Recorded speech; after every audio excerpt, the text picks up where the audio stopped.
అందరూ పాల్పంచుకొని అమ్మవారి తీర్థప్రసాదాలు స్వీకరించి అమ్మవారి అనుగ్రహాన్ని పాత్రగాల్సిందిగా కోరుతూ ఉన్నాం. ప్రపంచ బధిర వికలాంగుల దినోత్సవం సందర్భంగా సంఘమిత్ర మహమ్మద్ సిరాజుద్దీన్ సహకారంతో Versatile Services Trust Srikrishna Academy ఆధ్వర్యంలో నాయుడుపేట డంపింగ్ యార్డ్ నందు నివసిస్తున్న నిరుపేదలకు మధ్యాహ్న భోజనం, పిల్లలకు విద్యా ఉపకరణాల పంపిణీ చేశారు. ఈ కార్యక్రమానికి ముఖ్య అతిథులుగా హాజరైన ఇండియన్ రెడ్ క్రాస్ సొసైటీ సభ్యులు సంఘమిత్ర మహమ్మద్ సిరాజుద్దీన్ పాల్గొని అక్కడి ప్రజలకు వారి అమూల్యమైన సందేశాన్ని అందించి ఆ ప్రాంత ప్రజల అవసర నిమిత్తం ఒక ఆడిటోరియం నిర్మించడానికి ప్రణాళిక సిద్ధం చేద్దామని అన్నారు.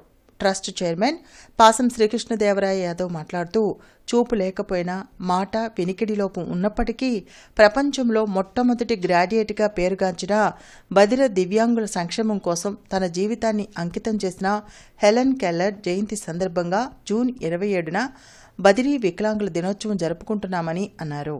ఈ కార్యక్రమంలో ట్రస్ట్ సభ్యులు పాసం సర్దార్ అభినంద్ యాదవ్, కుర్రా శ్రీనివాస్ యాదవ్, కోనంకి మురళీకృష్ణ యాదవ్, కె బాలరాజు తదితరులు పాల్గొన్నారు.